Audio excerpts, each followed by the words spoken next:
नमस्कार, आप देख रहे हैं संसद टीवी। आपके साथ मैं हूं दीक्षा कोहली। हमारे देश की सभ्यता संस्कृति का कोई भी रूप हो, कला का कोई भी रूप हो, उसमें पुरातन सभ्यता संस्कृति की छाप नज़र आती है।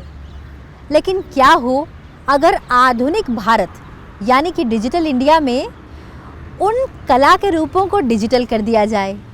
ज़रा सोचिए कि वो कॉम्बिनेशन क्या होगा।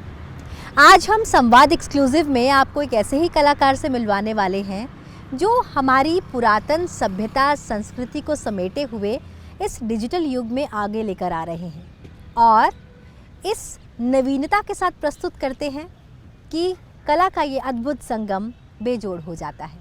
आइए स्वागत करते हैं निखिल मिश्रा का। बहुत बहुत स्वागत है निखिल संसद टीवी पर। आप एक डिजिटल कलाकार हैं, या मैं यूँ कहूँ कि अब आपकी जो पेंटिंग्स हैं वो डिजिटली नज़र आती हैं। तो ये जो कला का रूप है, मतलब प्राचीन सभ्यता संस्कृति को लिए हुए जो आज आप आधुनिक भारत को आगे लेकर जा रहे हैं इस फील्ड में, कैसे शुरू हुआ ये सफ़र? जी, शुरुआत तो बचपन से ही हो गई थी। जब से मैंने पेंटिंग करना चालू किया तो मैं भगवान जी की ही पेंटिंग बनाया करता था और कहीं ना कहीं बचपन से ही वो धार्मिक लगाव रहा।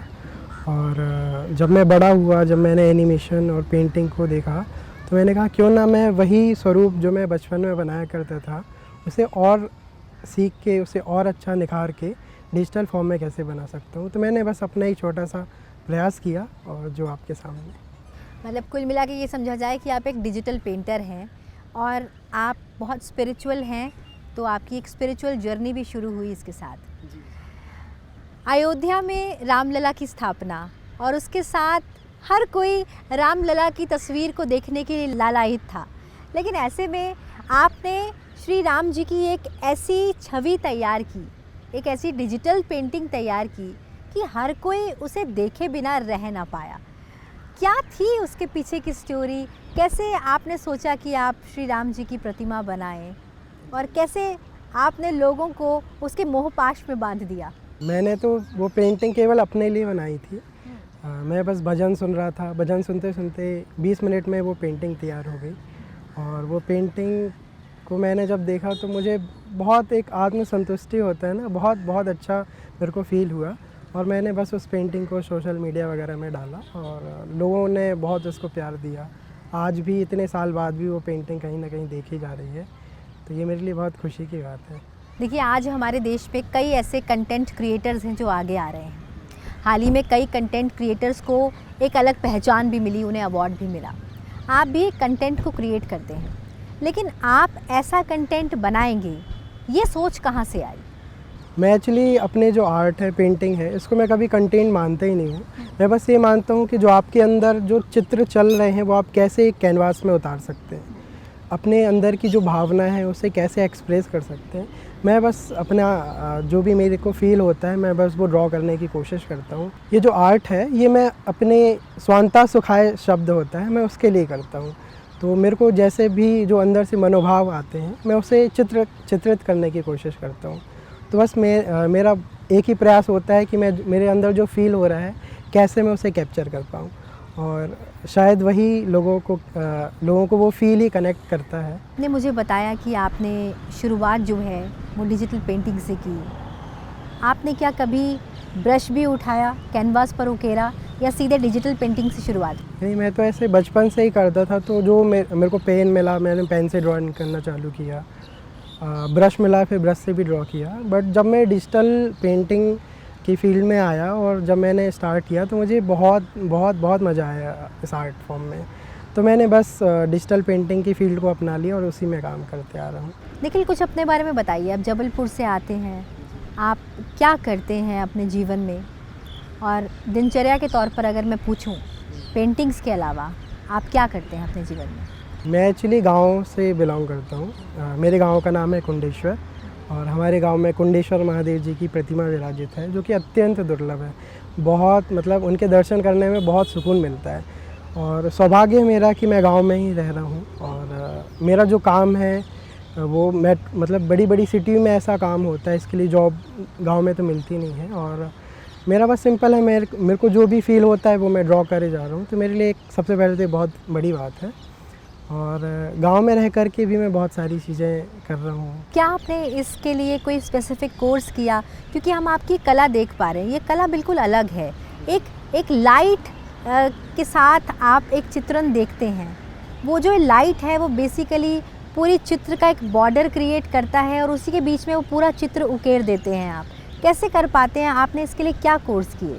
जी, एक्चुअली कोर्स तो बहुत सारे हैं, बट जब मैं देख रहा था कोर्स एनिमेशन के, डिजिटल पेंटिंग के, तो बहुत महंगे थे उस टाइम और इतने लाखों की फ़ीस मैं दे नहीं सकता था। मैं बहुत भटका, बहुत सारी जगह मैंने काम करके मैंने ट्राई किया और काम करते करते मुझे गुरप्रीत सर मिले, उनकी टीम में मैंने काम किया। 4-5 साल उनके साथ काम करके बहुत सारे प्रोजेक्ट में काम करते करते मैंने सीखा। और जब मैं पूरा अनेक प्रकार की आर्ट स्टाइल जब मैंने एक्सप्लोर कर ली, तब मुझे लगा कि अब मुझे वो करना चाहिए जो मैं करना चाहता हूँ। उसके बाद वहाँ से मैं गांव वापस आ गया और गांव से ही मैं अपना काम करता हूँ। हमने ये भी सुना है कि जो आपने श्री राम का जो एक चित्र तैयार किया, कई आपने वैसे तो चित्र तैयार किए, लेकिन ख़ास तौर पर जो आपने भगवान श्री राम का चित्र तैयार किया वो महज 20 मिनट में आपने तैयार किया। तो क्या चल रहा था उस समय मन में? जी, मेरा ऐसा है कि मैं बचपन से ही रामलीला देखा करता था। अच्छा। और सौभाग्य था मेरा कि गांव में जो रामलीला है वहाँ पे मेरे को राम जी का पात्र मिला। मैंने राम जी का रोल करता हूँ, मैं अभी भी करता हूँ। तो कहीं ना कहीं वो भगवान से कनेक्ट तो बना हुआ है और मेरे ख्याल से जो चित्र है वो आपके अंदर से निकलता है। यदि आपके अंदर वो फीलिंग नहीं है, वो आप भगवान से यदि कनेक्ट नहीं है, तो आप कैसे कैप्चर करते हैं? तो मेरा बस वही था, मैं बढ़िया भजन सुन रहा था, भजन सुनते सुनते मेरे को जो फील हुआ और वो बस मैंने कैप्चर। कौन सा भजन था वो? मेरे को एक्चुअली क्या होता है कि वो एक अलग ही अवस्था होती है, वो क्रिएशन वाली। उस टाइम आप बहुत कुछ सुन रहे हो तो, लेकिन आप कुछ नहीं सुन रहे हो, ऐसा होता है। तो मेरे को याद ही नहीं मैं कौन सा भजन सुन रहा था, क्या कर रहा था, बस वो बन गया, ऐसा रहता है। आप जिस गांव से आते हैं, आपने बताया कि वहाँ पर एक भगवान शिव की बड़ी प्राचीनतम प्रतिमा भी है जी। और आप उससे बहुत प्रभावित भी हैं और आपने उसे देखकर कई बार उसे अपनी कला में उतारने की कोशिश भी की है और आप काफ़ी स्पिरिचुअल भी हैं। लेकिन इसके अलावा आप, क्योंकि वो एक ट्राइबल एरिया है, वहाँ पर आप एक स्कूल भी चला रहे हैं ताकि आप बच्चों को कला से जोड़ सकें। तो आप हमें थोड़ा उस स्कूल के बारे में, वो जो आप बच्चों के साथ, वो जो आप कला के साथ जोड़ने का प्रयास कर रहे हैं, उसके बारे में आप हमें थोड़ा बताइए। जी, चलिए, मैं ये समझता हूँ कि हमें अपनी संस्कृति है उसकी विशेषता पता होना बहुत ज़रूरी है। जब मुझे पता ही नहीं होगा कि मैं क्या हूँ, मैं कौन हूँ, तो मैं कैसे कुछ अच्छा काम कर सकता हूँ, कैसे कुछ अच्छा नया क्रिएट कर सकता हूँ। तो हमें अपनी संस्कृति के बारे में पता होना चाहिए और उसके लिए मैंने जो हमारा जो स्कूल है, फॉर श्योर जब वहाँ पे स्कूल का संचालक मैं हूँ, तो मेरा कुछ ना कुछ आर्टिस्टिक टच होगा वहाँ पे। तो मैं क्या कर रहा हूँ, अपने गांव में बच्चों को संस्कृति से जोड़ने के लिए स्कूल में ही एक सांस्कृतिक म्यूज़ियम ओपन कर रहा हूँ। उसमें जितनी भी हमारी पुरानी चीज़ें जो थी उसका एक छोटा सा संग्रहालय होगा और साथ में जो हमारी पुरानी कलाएं हैं उसको हम लोग बहुत महत्व दे रहे हैं। आपने देखा होगा कि जो आजकल पोस्टर आते हैं हर त्योहारों के, पहले जब वो पोस्टर नहीं आते थे तो लोग उसको घर में दीवार में गोबर से लीप करके उसमें आकृतियाँ बना करके भगवान की जो पेंटिंग होती थी वो बना करके पूजा करते थे। लेकिन अब जब ये पोस्टर आ गए हैं, ये जो नई नई चीज़ें आ गई हैं, इससे वो चीज़ें विलुप्त हो रही हैं। तो मैंने देखा अपनी जो बुआ जी हैं, दादी लोग, उन लोग पेंटिंग बनाती थी दीवारों पे, मैंने उसको सहोजने का काम किया है। उसको मैंने अपने संग्रहालय में एक विशेष स्थान दिया है। बहुत सादगी है आप में, बहुत सरलता है और जाहिर सी बात है, आप जिस गांव से आते हैं उसकी जो मिट्टी है उसकी खुशबू आप साथ लेकर आते हैं और अपनी धरती की मिट्टी जब हम साथ लेकर आते हैं तो हमारे अंदर एक प्योरिटी होती है। लगभग कितने बच्चे हैं इस वक्त स्कूल में और किस तरीके से आप उन्हें एक अलग लेवल पर मोल्ड कर रहे हैं? क्योंकि शिक्षा एक तरफ, जब हम कहते हैं कि शिक्षित होना ज़रूरी है साक्षर होने के साथ साथ, लेकिन उसके साथ आप उन्हें कलात्मक भी बना रहे हैं। तो लगभग कितने बच्चे हैं और किस तरह से आप उन्हें कला के साथ जोड़ रहे हैं? जी, बस हमारा इसी मंथ से एडमिशन चालू हो रहा है, तो धीरे धीरे एडमिशन होते आ रहे हैं बच्चों के और हमारा बस यही प्रयास है कि बच्चों को कैसे नई नई चीज़ें सिखाएं, सारा जो मॉडर्न है वो सारी चीज़ें सिखाएं, टेक्नोलॉजी सिखाएं, लेकिन अपनी संस्कृति से जोड़ना मेरे ख्याल से स्कूल का बहुत बड़ा रोल हो सकता है, और मैं चाहता हूँ कि बाकी के जो स्कूल वाले हैं वो भी कुछ ना कुछ संस्कृति से जोड़ने का प्रयास कर सकते हैं। मेरे मन में जो विचार आया एक म्यूज़ियम का, वो मैंने मैं उसमें काम कर रहा हूँ। ऐसे और भी बहुत सारे आइडिया हो सकते हैं, जैसे कि जो बच्चे होते हैं, बच्चों का दिल बहुत साफ़ होता है। मुझे खुद याद है कि बचपन में जो चीज़ें मैंने देखी, जो मैंने संस्कृति से जुड़ी हुई चीज़ें देखी, कला से जुड़ी हुई चीज़ें देखी, वो आज भी मेरे मन में है, मेरे साथ हैं। तो मैं चाहता हूँ कि कैसे मैं अपना एक कंट्रीब्यूशन कर सकता हूँ कि बच्चे स्पिरिचुअल हों लेकिन अपनी संस्कृति का महत्व समझें, उसकी विशेषताएं जानें। आप हमारे देश के एक गांव से आते हैं, महत्वपूर्ण गांव से आते हैं। आपने एक डिजिटल पेंटिंग बनाई, उसे सोशल मीडिया पे डाला और देश के कोने कोने से लोग उससे जुड़े।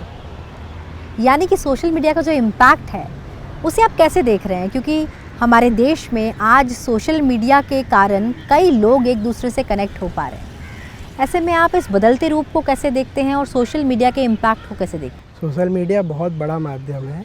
इसके साथ ही जब सोशल मीडिया नहीं था तब अपने आप को एक्सप्रेस करने का आर्ट एक बहुत अच्छा माध्यम हुआ करता था, चाहे वो लेखनी हो, संगीत हो। इसी प्रकार मैं ये समझता हूँ कि हम सभी को जिम्मेदार नागरिक बनना चाहिए।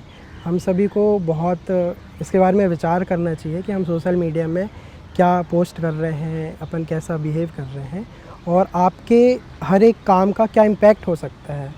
तो मेरे ख्याल से इसको यदि अपन पॉजिटिव वे में लें तो बहुत बहुत बहुत अच्छी चीज़ है सोशल मीडिया। इसमें बहुत कुछ बदलाव हो सकते हैं। जी, आप एक कलाकार हैं, आपकी ज़िंदगी में कई टर्निंग पॉइंट्स आए होंगे। आपकी ज़िंदगी का सबसे अहम टर्निंग पॉइंट क्या रहा?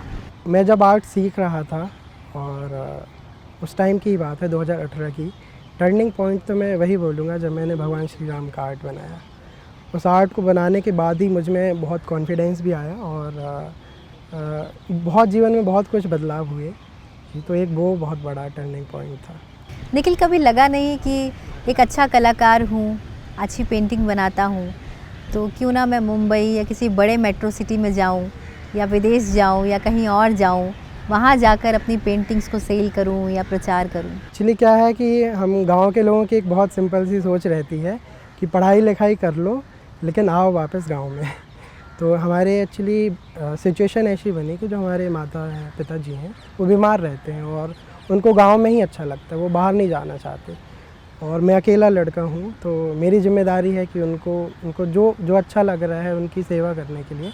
तो मैंने बस वही चूज़ किया कि जो उनका आदेश था कि तुम यहीं रहो हमारे साथ। मैं उसका पालन कर रहा हूँ। और देखिए, आज सोशल मीडिया का ज़माना है। मैं भले गांव में रह रहा हूँ लेकिन मैं गांव तक सीमित तो नहीं हूँ। बिल्कुल जी, देश विदेश से तक लोग मुझे कांटेक्ट कर रहे हैं, तो कहीं ना कहीं ये मेरे लिए बहुत अच्छी बात ही रही। यदि मैं, हो सकता है मैं शहर में आ गया होता तो मैं अभी भी जॉब ही कर रहा होता, मैं वो कर रहा होता जो मुझे ऊपर से प्रेशर होता करने का। तो मैं ये फ्रीडम, ये फील, ये जो मैं कैप्चर करूँ, मैं नहीं कर पाता। तो कहीं ना कहीं कई बार जो होता है ना कि भगवान का बहुत अच्छा प्लान होता है आपके लिए, बस आप उनके मन की सुने, अपने मन की सुने, तो बस वही है। बहुत सरलता के साथ आपने इतनी बड़ी बात कह दी और बहुत प्रेरणादायी भी हैं आपके विचार, क्योंकि आज युवा ये सोचता है कि हम अपने गांव को छोड़कर शहर में चले जाएं। लोग सोचते हैं कि हम शहर को छोड़कर कहीं और चले जाएं। कोई वहाँ नहीं रहना चाहता जहाँ आपका जन्म हुआ, लेकिन आप आज भी अपने मूल से, अपने रूट्स से जुड़े हैं और आप उस जगह को प्रसिद्ध कर रहे हैं अपनी कला के माध्यम से। ये वाकई काबिले तारीफ़ है। अब आगे क्या प्लान है? आपने क्या सोचा है अपने जीवन में? आप इस कला को और आगे कैसे लेकर जाएं? मैं ये चाहता हूँ कि मैं और भी लोगों को प्रेरित करूँ कला से जुड़ने के लिए। और इसके लिए मैं, जैसा कि मैं स्कूल की बात करूँ, तो मैं स्कूल में सबसे पहला, देखिए, बहुत बड़े बड़े स्टेप अपने कंट्रोल में नहीं होते हैं। कई बार आप बहुत अच्छा सोचते हैं, वैसा होता नहीं है। कई बार आप कुछ और सोचते हो, कुछ जाता है। तो बहुत सारी चीज़ है कि आप जो सक्सेस है उसको कंट्रोल नहीं कर सकते। आप केवल एक चीज़ को कंट्रोल कर सकते हैं, वो है आपकी मेहनत, वो है आपका काम। तो मैं केवल अपने काम में फ़ोकस कर रहा हूँ। मैं अच्छा काम करूँगा और वो अपने आप कहीं ना कहीं बहुत अच्छी जगह पहुँचेगा, उसका रिज़ल्ट मिलेगा। अच्छा निखिल, जब पहली बार आपने पेंटिंग बनाई होगी, वो पेंटिंग कैसी थी? किस चीज़ की आपने पेंटिंग बनाई, फर्स्ट पेंटिंग, और उसको बनाने के बाद मन में क्या आया? ऐसा है, फर्स्ट पेंटिंग तो मुझे याद ही नहीं है, क्योंकि मैं बहुत छोटा सा था। लेकिन पहली पेंटिंग हर व्यक्ति याद रखता है, ऐसे आपको पक्का याद होगा कि आपने पहली बार मेरे को क्या बस ये पेंटिंग याद है बनाई? कि मैं शिव जी की ही पेंटिंग बनाता था या तो देवी जी की पेंटिंग बनाता था ऐसा। तो और मेरे को पता था कि पेंटिंग अच्छी नहीं है, इसमें कहाँ कहाँ इम्प्रूवमेंट करना है मेरे को ये पता था, लेकिन उसकी मैं रिस्पेक्ट बहुत करता था। मुझे कई लोग बोलते थे कि तू ऐसा नहीं ऐसा बनाया है, वैसा नहीं वैसा बनाया है, लेकिन मेरे को पता था कि मैं एक दिन कभी ना कभी ऐसा दिन आएगा जब मैं अच्छी पेंटिंग बनाऊंगा। हम अमूमन कहते हैं कि जज्बा हो गर बुलंद तो सपनों की पहचान होती है। कौन कहता है पंख चाहिए, हौसलों से भी तो उड़ान होती है। और ये आपका हौसला ही था कि आपने कोई प्रॉपर इसकी ट्रेनिंग नहीं की और आपने शौकिया इसे बनाना शुरू किया और आज आपको यही कला पहचान दे रही है। मैं समझना चाहूँगी आपकी पेंटिंग को, आप पेंटिंग कैसे करते हैं? कि आपके जहन में वो चित्र होता है, आप कोई चित्र देख के पेंटिंग करते हैं और उसे डिजिटाइज कैसे करते हैं? उस डिजिटल पेंटिंग का जो आपका पूरा प्रोसेस है उसे समझना चाहूँगी। मेरा प्रोसेस बहुत सिंपल है, भावे ही विद्यते देवा, भाव से ही भगवान है। और मैं बस बढ़िया मग्न हो जाता हूँ अपनी विचारों में, अपने मतलब जो भी मेरे अंदर के विचार होते हैं मैं बस सोचता रहता हूँ कुछ भी और मैं स्टार्ट कर देता हूँ बनाना, और उसी भावना से कहीं ना कहीं वो जो चित्र निकल के आते हैं वो लोगों को कनेक्ट करते हैं जी। तो मेरा वैसा रहता है। मेरा जो पूरा काम है वो एक एनर्जी को कैप्चर करना, वो एक फील को कैप्चर करना, मैं इसे ऐसे देखता हूँ। एनर्जी को कैप्चर करना, फील को कैप्चर करना, लेकिन कैसे? प्रोसेस क्या रहता है? क्या आप कैनवास से किसी पेंट और ब्रश के माध्यम से उसे उकेरते हैं और फिर उसे डिजिटल में कन्वर्ट करते हैं? जी जी। किस तरीके से? एक्चुअली क्या है कि मैंने बहुत प्रैक्टिस करी हुई है डिजिटल में, तो मैं सीधे डिजिटल से ही स्टार्ट करता हूँ। सीधे डिजिटल जी पेंटिंग? जी, मैं सीधे डिजिटल से स्टार्ट क्या करता हूँ। ऐप्स और क्या सॉफ्टवेयर्स आप यूज़ करते हैं? मैं तो ओपन सोर्स सॉफ्टवेयर यूज़ करता हूँ, फ्री वाले, क्योंकि कि आपके पास बहुत महंगी महंगी सॉफ्टवेयर ख़रीदने का कोई मतलब ख़रीद सकते हो आप, लेकिन सबसे मेन चीज़ होती है वो आपकी स्किल। यदि आपके पास स्किल है तो आप नॉर्मल पेपर पेंसिल से भी आर्ट बना सकते हैं। यदि आपके पास नहीं है तो आपको कितनी महंगी डिवाइस दे दी जाए। तो ये सब बहाने हैं। मेन चीज़ यही है कि आपके अंदर वो स्किल होना चाहिए, तो आप कुछ भी कैप्चर कर सकते हैं। डिवाइस की बात की जाए तो डिजिटल पेंटिंग में बहुत सस्ती से लेकर के बहुत महंगी डिवाइस आती हैं, तो मैं तो बेसिक से ही काम करता हूँ। तो कला आपके अंदर रोम रोम में समाई हुई है, इसलिए आप बहुत ही उम्दा कलाकार हैं। तो हमारे देश के कई युवा ऐसे हैं जो अपने जीवन में कुछ करना चाहते हैं, निराश हो जाते हैं, वो ये सोचते हैं हम क्या कर सकते हैं अपने जीवन में। ऐसे में आप उनके लिए एक प्रेरणा है जिन्होंने ये सोचा है कि मैं अपने गांव का भी नाम रोशन करूंगा अपनी कला के माध्यम से।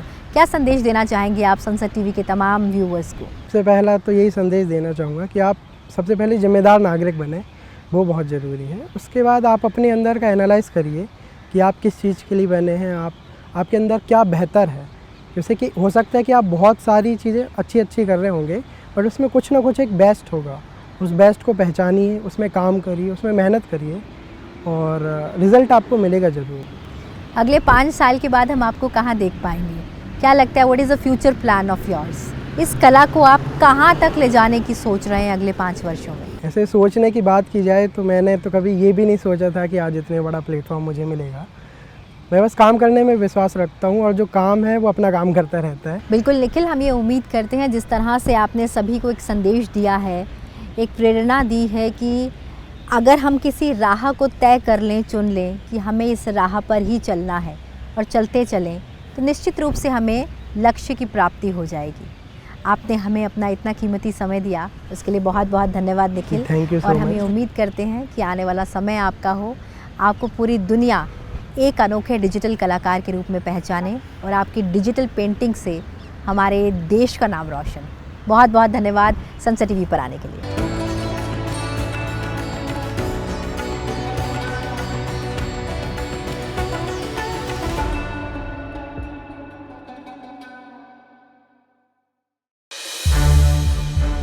सनसेट टीवी के और भी प्रोग्राम्स देखने के लिए सब्सक्राइब करें हमारा YouTube चैनल और हाँ, इन्हें लाइक और शेयर करना ना भूलें।